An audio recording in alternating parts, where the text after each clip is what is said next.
Je me croyais un pacifiste toute ma vie. Mais la guerre a commencé pour moi. J'ai été forcé d'évacuer mes enfants. On n'avait pas au moment la voiture. Nous étions très stressés.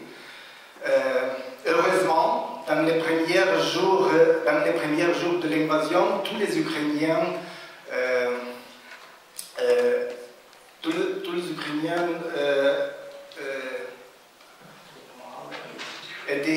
ont aidé. Alors,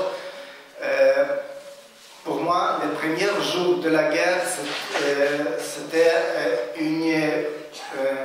un voyage dans une voiture de personnes que je ne connais pas.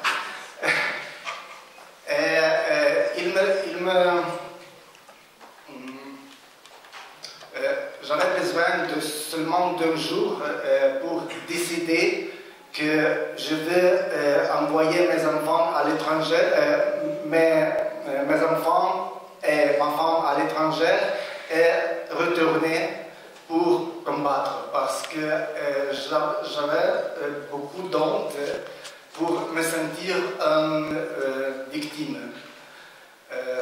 Alors, en fait, aujourd'hui, c'est exactement 3 ans que je suis dans l'armée. Je suis toujours dans l'armée.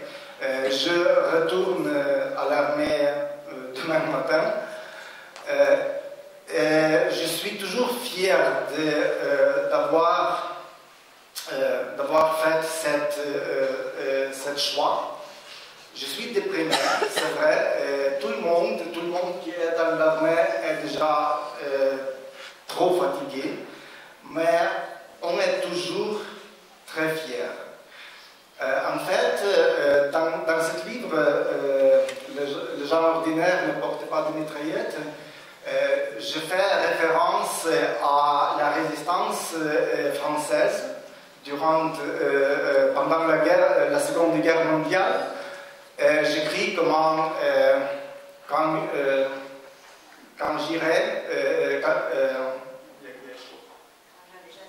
j'allais à l'armée, j'ai pleuré un peu, mais pour me sentir plus forte, en fait, j'ai chanté cette chanson de la résistance française en changeant seulement un mot.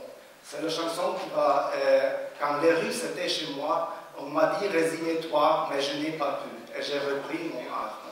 C'est ma histoire.